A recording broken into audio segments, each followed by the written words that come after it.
ठीक है, बिस्मिल्लाहिर्रहमानिर्रहीम। आपसे बात हो रही थी नर्वस सिस्टम के बारे में, आपसे बात हो रही थी। आगे बात करना।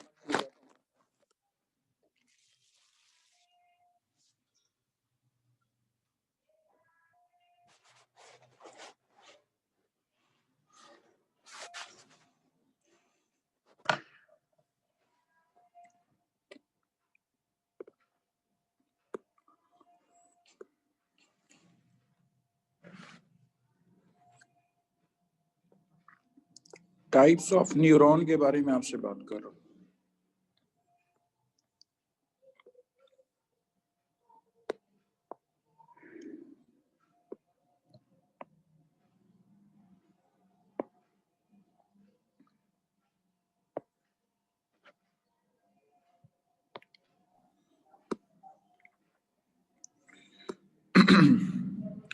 ठीक है, आई अंडरस्टैंड के first year Allama, I know.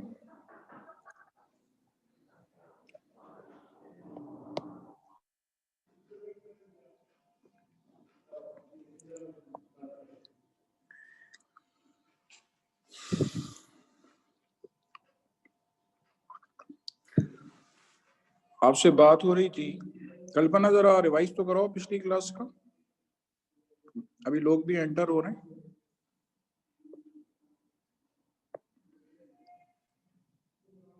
आखिरी बात क्या हुई थी? सर आखिरी बात रिस्पायरेशन इन फ्रॉग पढ़ा था। ठीक है, कौन सी ब्रीदिंग होती है इसके अंदर फ्रॉग में? 3 टाइप्स ऑफ ब्रीदिंग होती है, cutaneous, pulmonary and buccal. Pulmonary होती है, उसकी क्या खास बात है? उसकी खास बात है कि उसमें पॉजिटिव प्रेशर ब्रीदिंग होती है। ठीक है, पॉजिटिव प्रेशर ब्रीदिंग होती है। रिस्पायरेटरी पाथवे बताओ, कहाँ कहाँ से हवा गुजर के अलवेलाय तक जाती है? सबसे पहले एक्सटर्नल नेयर्स में जाती है, उसके बाद इंटरनल नेयर्स पे, उससे होती हुई बकल कैविटी में, बकल कैविटी से फैरिंग्स में, फिर फैरिंग्स से ग्लॉटिस, ग्लॉटिस से लैरिंजो ट्रेकियल चेम्बर्स, वहां से फिर ब्रोंकाई, ब्रोंकाई से लंग्स, लंग्स से एल्वेलाई। शाबाश। अच्छा ये बताओ कि और उसके अलावा, फ्रॉग के अलावा आपने पढ़ा था अर्थवॉर्म का रिस्पायरेटरी ऑर्गन क्या है? अर्थवॉर्म का रिस्पायरेटरी ऑर्गन स्किन है। शाबाश, रिस्पायरेटरी ऑर्गन स्किन है। बस यही दो पढ़े थे आपने लास्ट टाइम? और रिस्पायरेशन इन इंसेक्ट्स पढ़ी थी। कितने पेयर ऑफ स्पाइरिकल हैं? 10 पेयर्स ऑफ स्पाइरिकल्स। ठीक है, 10 पेयर्स ऑफ स्पाइरिकल। गुड, चले आगे बात करते हैं। जी।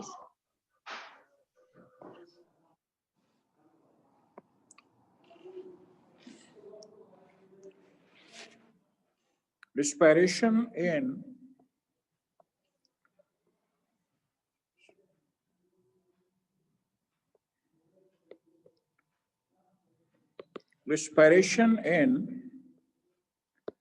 फिशेस के बारे में आपसे बात करने जा रहा हूं कि फिशेस में रिस्पायरेशन कैसे होती। देखें, फिशेस में मौजूद होते हैं गिल्स। ठीक है, फिशेस में मौजूद हैं गिल्स। जब ये मुंह से पानी पीती है, ठीक है, जब ये मुंह से पानी पीती है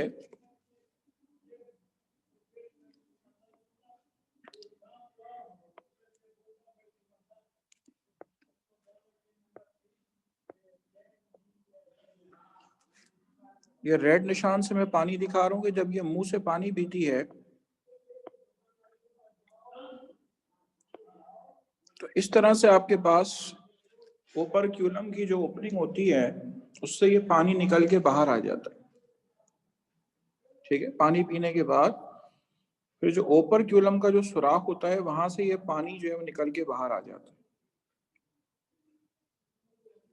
ठीक है, तो होता क्या है, पानी और गिल्स के दरमियान एक्सचेंज ऑफ गैसेस होती है। अब इसके लिए मुझे एक डायग्राम बनानी है, जरा डायग्राम पहले देख लें।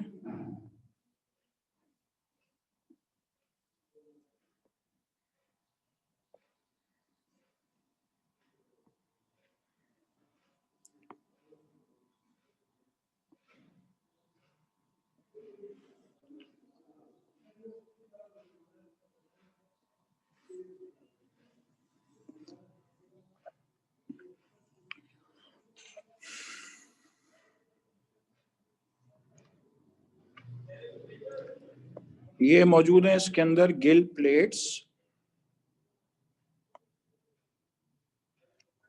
ठीक है, ये मौजूद है इसके अंदर गिल प्लेट्स।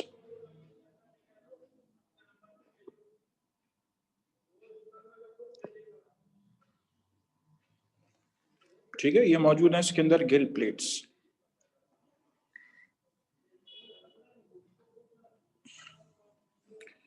यहाँ पे दो ब्लड वेसल्स होती हैं, एफरेंट ब्लड वेसल होती है जो ब्लड लेके आती है, और एक इफरेंट ब्लड वेसल होती है जो ब्लड लेके जाती है।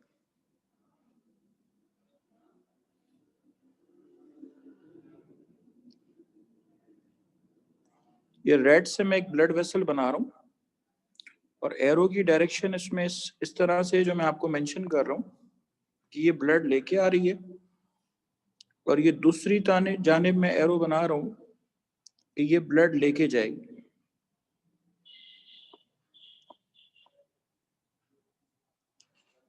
सिमिलरली यहां पर आपके पास ये ब्लड वेसल बना रहा हूं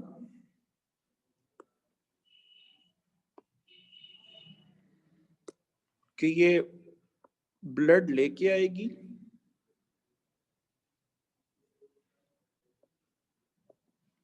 ठीक है, ये ब्लड लेके आएगी।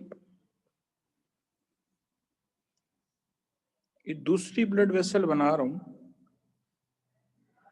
जो ब्लड वापस लेके जाएगी।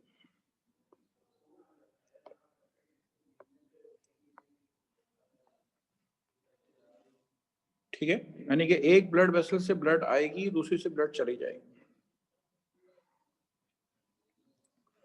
और ये जो आपको गिल प्लेट्स नजर आ रही हैं, इसके अपने अंदर ब्लड कैपिलरीज होती हैं।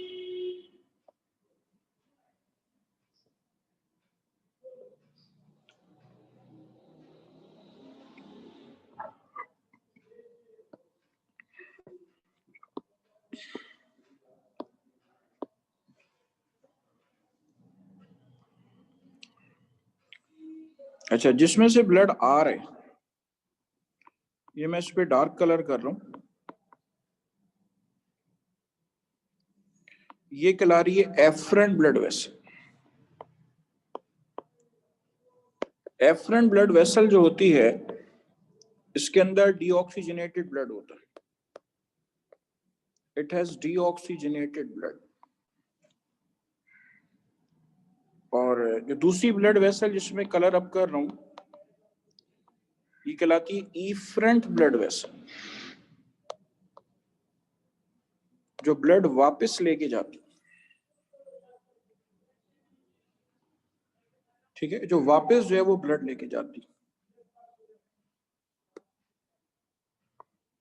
फ्रॉग का हार्ट है,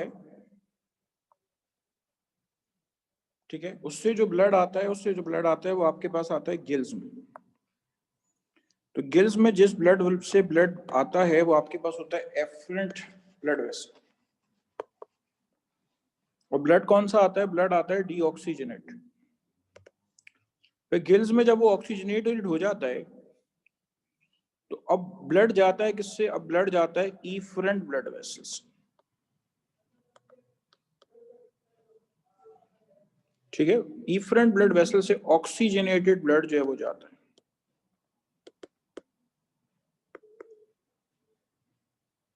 ठीक है, इफरेंट ब्लड वेसल से ऑक्सीजनेटेड ब्लड जो है वो जाता है। अब यहां पे अभी तक मैंने आपको स्ट्रक्चर बताया है, लेबलिंग देख लें। ये देखें, ये कहलाती है gill plate. All these are what? Gill plate. और ब्लू से लेबल कर रहा हूं कि ये आपको नजर आ रहा है, ये पूरा स्ट्रक्चर कहलाता है गिल फिलामेंट। ऐसे बहुत सारे फिलामेंट्स आपको मछली के गिल्स में मिलेंगे। और इसके अलावा आपके पास जो वाटर की जो डायरेक्शन होगी, ठीक है, वाटर की जो डायरेक्शन होगी, ग्रीन से शो कर रहा हूं, देखिए वाटर गिल प्लेट्स के दरमियान ऐसे गुजरे।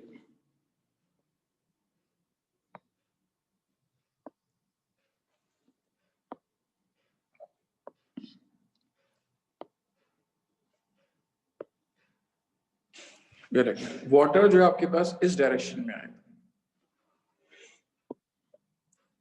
यानी कि कहने का मकसद ये है कि अगर आप एक पे गौर करें, ठीक है, किसी एक पे गौर करें, ये मैं ब्लू से पॉइंट आउट कर रहा हूं, ये देखिए कि पानी जो है वो आपके पास इस डायरेक्शन में आ रहा है और जो गिल प्लेट्स नजर आ रही हैं, गिल प्लेट्स में ब्लड इसकी अपोजिट डायरेक्शन में मूव कर रहा है।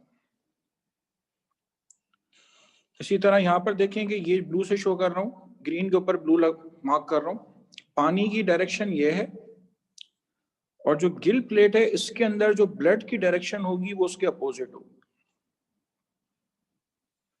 पानी और ब्लड के दरमियान आपको अपोजिट डायरेक्शन में आपको ब्लड फ्लो मिलेगा, तो what you will find there is the counter current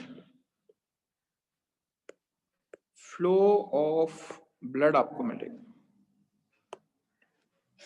ठीक है, there is the counter current flow of blood, ठीक है, पानी और गिल प्लेट्स के अंदर जो ब्लड फ्लो कर रहा है उसके और उसके दरमियान काउंटर करंट आपको फ्लो मिलेगा, अपोजिट डायरेक्शन में आपको ब्लड फ्लो मिलेगा।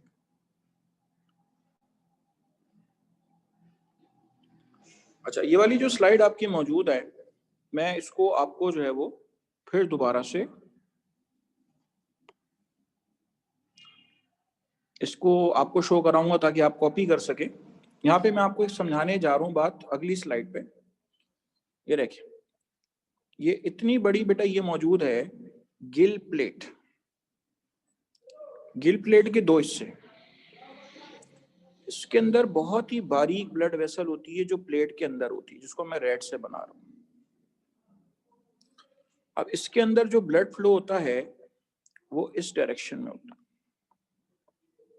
ये देखिए इस डायरेक्शन में ब्लड फ्लो होता है,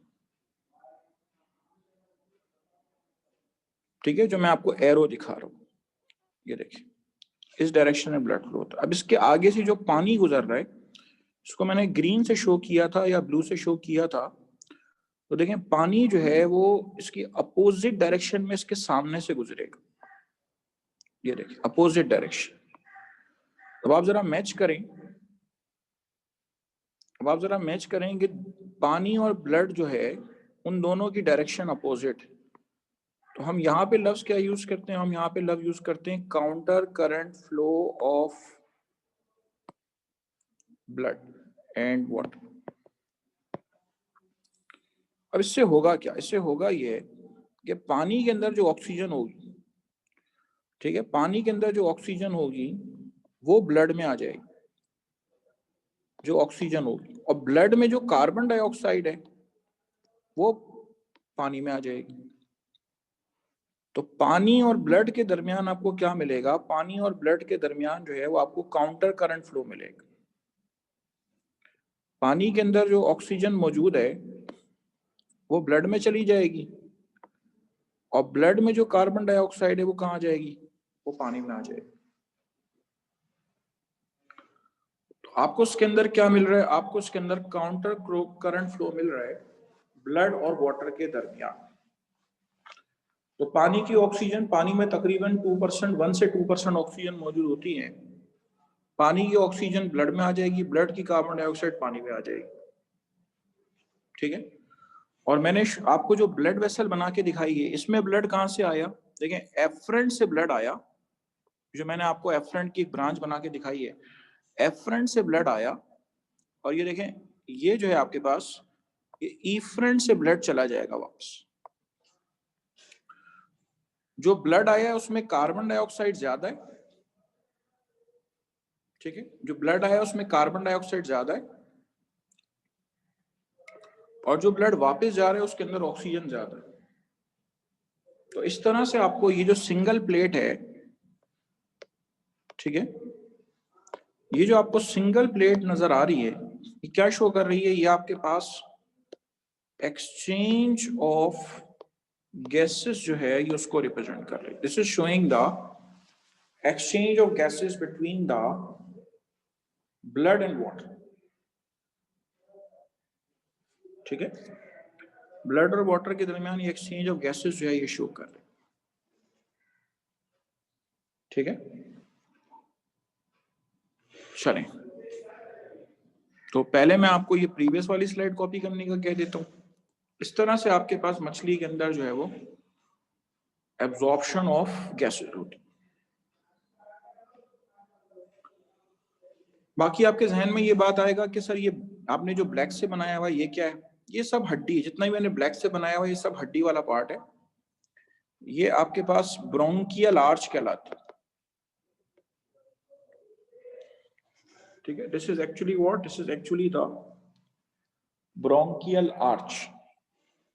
ठीक है, ये दरअसल आपके पास ब्रोंकियल आर्च कहलाती है। करें, नोट करें।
फिशेस के अंदर शायद आपको ये बात पता हो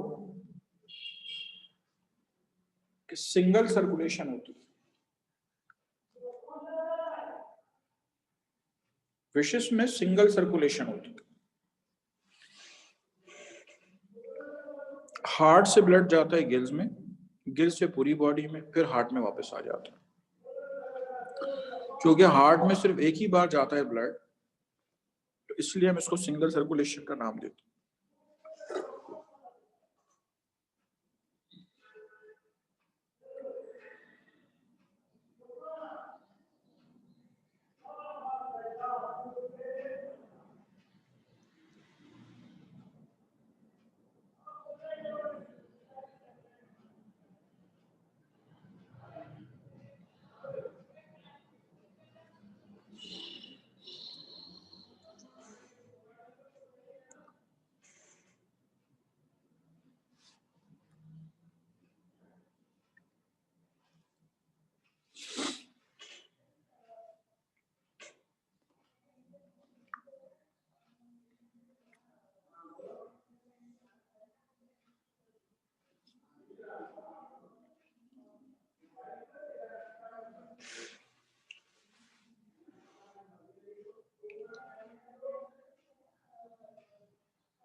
चलें, इसके बाद जो मैंने आपको दूसरी स्लाइड दिखाई है वो दिखा रहा हूँ आपको। कॉपी ना किया हो तो हैंड रेस करके बता दीजिए और इसको गौर से समझ लीजिए।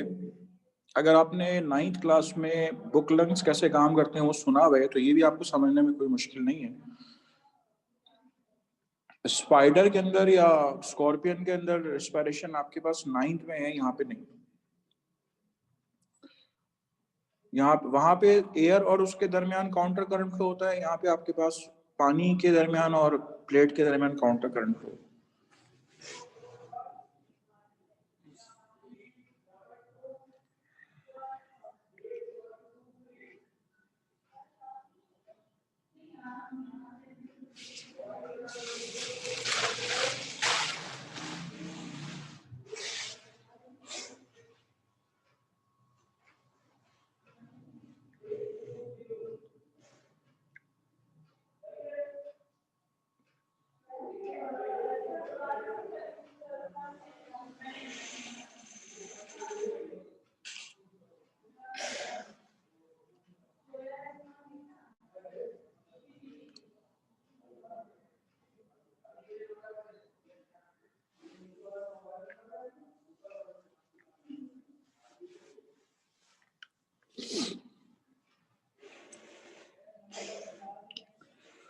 चलें, ये वही बात आपसे रेस्पिरेशन इन बर्ड्स की एक दफा मैं फिर से आपको उसको रिकॉल कराऊंगा।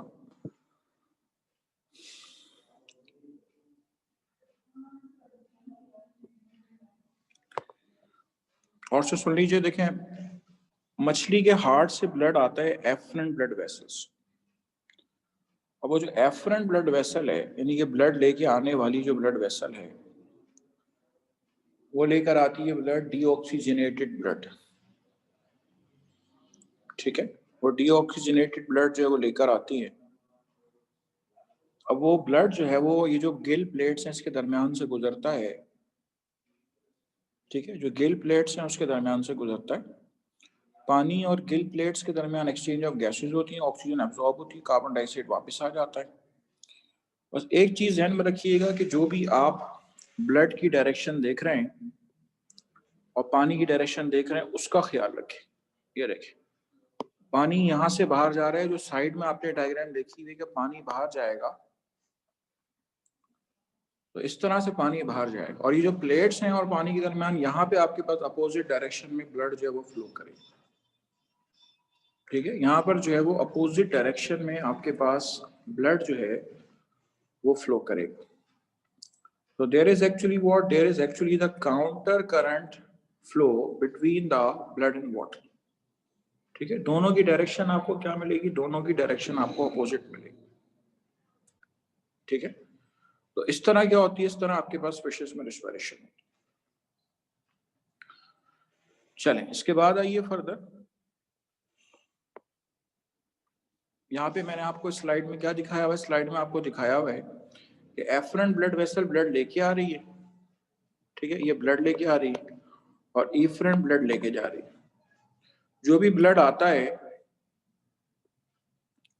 वो ब्लड आने के बाद इस प्लेट में से गुजरता है।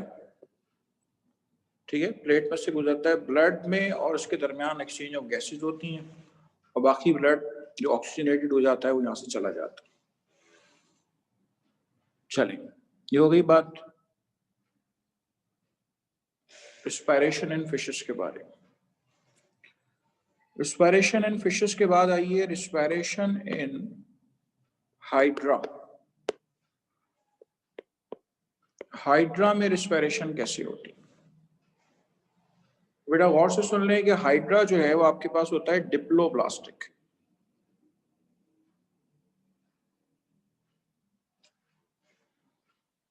ठीक है, हाइड्रा जो होता है वो होता है डिप्लोब्लास्टिक।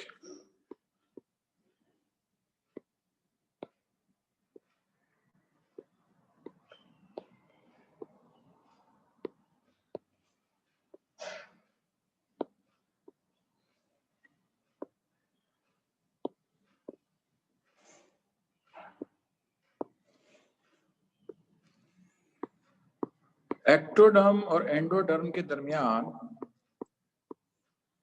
आपको क्या मिलेगी, आपको मिलेगी मेसोग्ली।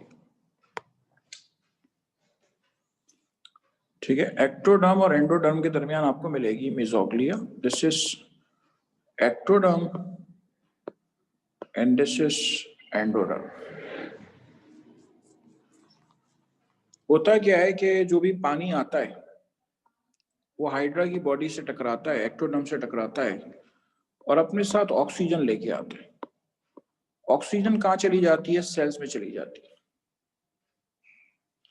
सेल्स के अंदर जो कार्बन डाइऑक्साइड बनेगी, ठीक है, वो पानी के साथ ही बाहर आ जाएगी। तो कोई रिस्पायरेटरी ऑर्गेनेल अलग से नहीं है जो कि रिस्पायरेशन में हेल्प करे। हम इसको नाम देंगे सिंपल डिफ्यूजन के जरिए जो है, ठीक है, सिंपल डिफ्यूजन के जरिए जो है इसके अंदर एक्सचेंज ऑफ गैसेस होती है। और वो पानी जो मुंह के रास्ते इसके अंदर जाता है, ठीक है, वो पानी जो मुंह के रास्ते इसके अंदर जाता है तो उसके और सेल्स के दरमियान, अंदर वाले जो सेल्स हैं उसके दरमियान एक्सचेंज ऑफ गैसेस होती है। और इस तरह से क्या होता है, इस तरह से इसके अंदर रिस्पायरेशन आपको मिलेगी। ठीक है, पानी और सेल्स के दरमियान जो है वो एक्सचेंज ऑफ गैसेस होगी और इस तरह से इसके अंदर क्या होगी, इस तरह से इसके अंदर जो है वो रिस्पायरेशन होगी। चलिए कर ले, नोट कर ले, रिस्पायरेशन इन हाइड्रा।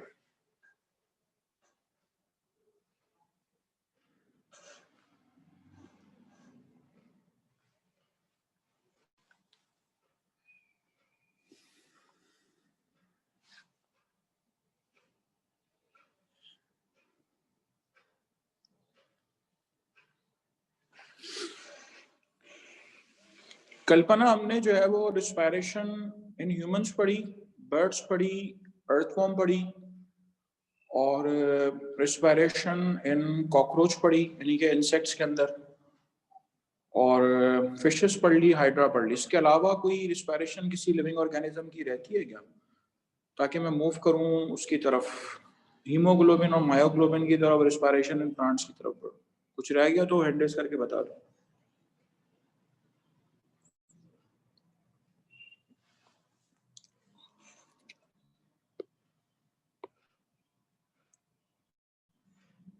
हाँ बेटा हैंड रेज करो कल्पना।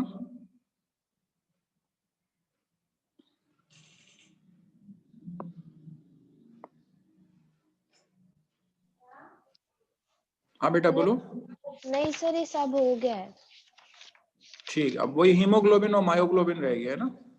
जी सर। ठीक है, ओके।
चलें आगे बात करने जा रहा हूँ आपसे फर्दर। हीमोग्लोबिन के बारे में आपसे बात कर रहा हूँ।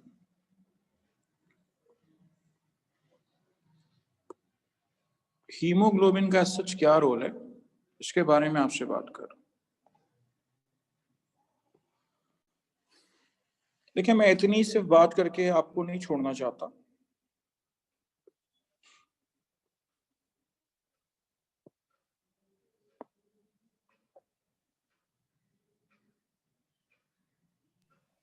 सर वो गैसियस एक्सचेंज इन प्लांट्स रह गया, वो नहीं कराया आपने अभी तक। आप गौर से सुन रही नहीं, आपके बैकग्राउंड में इतनी वॉइसेस हैं कि मैं ऑलरेडी आपसे बात कर चुका हूँ। ऐसी जगह जाके बैठो जहाँ पे क्या कहते हैं कि आवाज नहीं आ रही। तुम्हारे घर से इतनी आवाजें आ रही है, तुम्हें मेरी आवाज भी समझ में नहीं आ रही।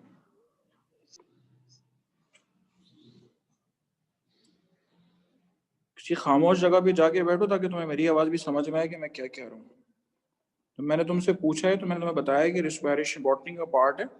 मैं इसके बाद बात करूंगा, जोलॉजी में बीच में बॉटनी की बात नहीं कर सकता हूँ। तो मैं अंदर की आवाजें आ रही है ना सारी की सारी।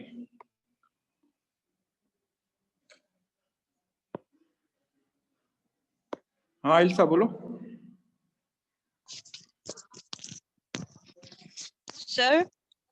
सर आपने रेस्पायरेशन इन फ्रॉग पढ़ानी है इसके अलावा। और सर आपसे कुछ पूछना था sir, what is complete ventilation और इनकम्प्लीट वेंटिलेशन? तुमने लास्ट टाइम क्लास अटेंड नहीं की थी? फ्रॉग में तुमने रिस्पायरेशन नहीं पढ़ी है क्या? आज रिस्पॉन्स भी लिया है पूरा फ्रॉग का ही तो लिया है, और किसका लिया है? आज जो उससे कल्पना से रिस्पॉन्स लिया है वो फ्रॉग के अलावा किसी और चीज का लिया है क्या? No sir. हाँ, नो सर। तो तुमने लास्ट टाइम फ्रॉग की रिस्पायरेशन नहीं अटेंड की? सर ली थी। फिर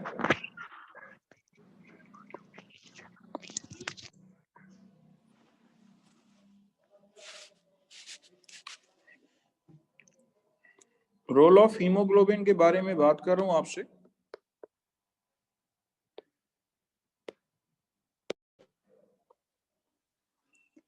हीमोग्लोबिन के बारे में सुन लीजिए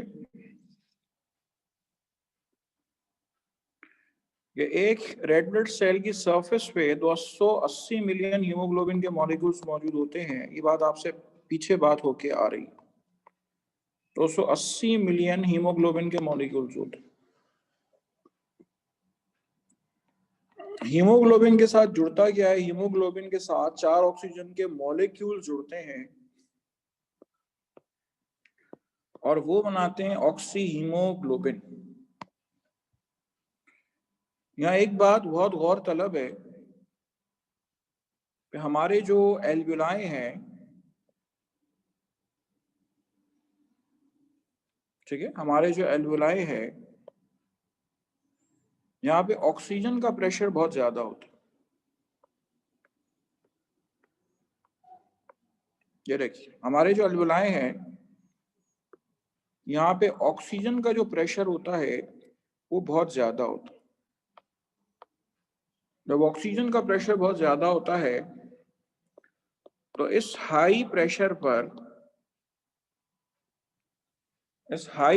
पर जो है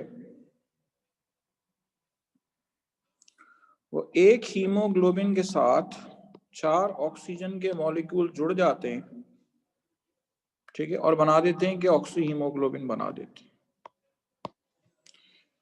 समझाना क्या चाहता हूं कि हम लोग सी लेवल पे रहते हैं, यहाँ पे 760 मिलीमीटर ऑफ मर्क्यूरी प्रेशर होता है एयर का।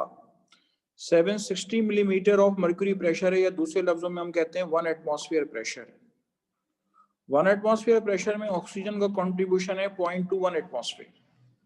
तो अगर जब तक प्रेशर इतना ज्यादा हाई ना हो, जब उस वक्त तक 4 ऑक्सीजन के मॉलिक्यूल्स हीमोग्लोबिन से नहीं जुड़े, जब तक ऑक्सीजन का प्रेशर हाई ना हो उस वक्त तक 4 ऑक्सीजन के मॉलिक्यूल्स हीमोग्लोबिन के साथ जुड़ेंगे ही नहीं। जब हमारे ये ऑक्सीजन हमारे हाथों में जाता है, ये रेड ब्लड सेल्स ऑक्सीजन को हमारे हाथों वगैरह में पेरिफेरल पार्ट्स में लेके जाते हैं, तो वहां क्या होता है? ऑक्सीजन का प्रेशर कम हो जाता है। जो ऑक्सीजन का प्रेशर वहां पे कम हो जाता है तो लो ऑक्सीजन प्रेशर की वजह से क्या होता है? लो ऑक्सीजन प्रेशर की वजह से, ठीक है, लो ऑक्सीजन प्रेशर की वजह से क्या होगा? लो ऑक्सीजन प्रेशर की वजह से आपके पास हीमोग्लोबिन से ऑक्सीजन रिलीज हो जाती है। ये मैं आपको पीछे बताकर आ रहा हूं, नहीं बताया तो अभी सुन लें, ठीक है। लो ऑक्सीजन प्रेशर पे क्या होगा? आपके पास ये जुड़ जाएगा। अच्छा, यहाँ पे मेरी क्लास का टाइम जो है वो खत्म हो रहा है। आपको देखें समझाना क्या चाह रहा हूँ, 1 मिनट में बोल रहा हूँ ताकि यहीं से बात शुरू करूं कि जब कोई हाई एल्टीट्यूड पे जाता है, माउंट एवरेस्ट वगैरह पे जाता है, तो वहां ऑक्सीजन का प्रेशर कम होता है। तो हमारे हीमोग्लोबिन के साथ 4 ऑक्सीजन के मॉलिक्यूल नहीं जुड़ते बल्कि 3 जुड़ते हैं या 2 जुड़ते हैं। तो वहां पे इसीलिए उसको सांस लेने में मसला होता है। ठीक है, शायद आप में से कोई बाबूसर टॉप वगैरह कोई ऐसी जगह पे गया हो तो वहां पे जाके खुद ब खुद सांस फूलना शुरू हो जाता है, इंसान तेजी से सांस लेता है। लेकिन अगर 3-4 महीने रह ले तो फिर सांस नहीं फूलता। ठीक है, चले, ये मैंने आपको एक आइडिया दिया, इंशाल्लाह यहीं से बात करूंगा आपसे नेक्स्ट क्लास।